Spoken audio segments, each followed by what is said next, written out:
প্রিয় শিক্ষার্থী বন্ধুরা, আমরা শূন্যস্থানগুলিতে উপযুক্ত শব্দ বসাও, এটা আমরা প্রান্তিক পাবলিকেশনের যে বই রয়েছে সেই বইয়ের প্রশ্ন নিয়েছি। এই প্রশ্নের উত্তর আমরা এখানে বলে দিয়েছি।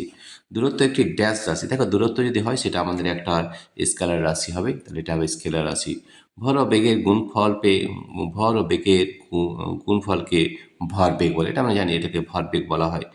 কার্যকর বল একটি বস্তুতে ড্যাশ সৃষ্টি করে। কার্যকর বল একটি বস্তুতে গতি সৃষ্টি করে। ত্বরণের এসআই এককটি হলো, ত্বরণের এসআই একক আমরা জানি, সেটা হচ্ছে মিটার পার সেকেন্ড স্কোয়ার। ভরবেগের এসআই একক, ভরবেগের এসআই একক কী হবে আমরা আরেকবার দেখে নিচ্ছি ঠিক করে। ভরবেগের ভরবেগের এসআই একক হলো, ভরবেগের এসআই একক হবে metre, KG metre per second, KG metre. ভরবেগ এম ইন্টু ভি হয়, তাহলে কেজি হবে এম এর জন্য, ভি হবে মিটার পার সেকেন্ড, তাহলে KG metre per second. Dash হলো ঋণাত্মক ত্বরণ, তাহলে আমরা জানি যে মন্দন যেটা হয় সেটা কিন্তু ঋণাত্মক ত্বরণ হয়। নিউক্লিয় বল ড্যাশ দূরত্বের মধ্যে ক্রিয়া করে। দেখো, নিউক্লিয় বল যেটা হয় সেটা হচ্ছে খুব কম দূরত্বের মধ্যে ক্রিয়া করে, সেই জন্য আমরা এটাকে বলবো নিউক্লিয় বল আমাদের। এরপরে কোশ্চেন নাম্বার 7 কী রয়েছে দেখো, নিউক্লিয় বল ড্যাশ দূরত্বের মধ্যে ক্রিয়া করে। নিউক্লিয় বল 10⁻⁻15 মিটার দূরত্বের মধ্যে ক্রিয়া করে।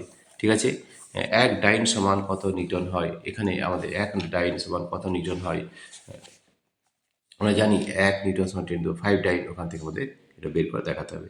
দেখো, আমাদের যে শেষ প্রশ্ন রয়েছে 1 ডাইন সমান কত নিউটন। আমরা জানি 1 নিউটন = 10⁵ ডাইন হয়, তো 1 ডাইন হয়ে যাবে 1/10⁵ নিউটন, 1/10⁵ নিউটন।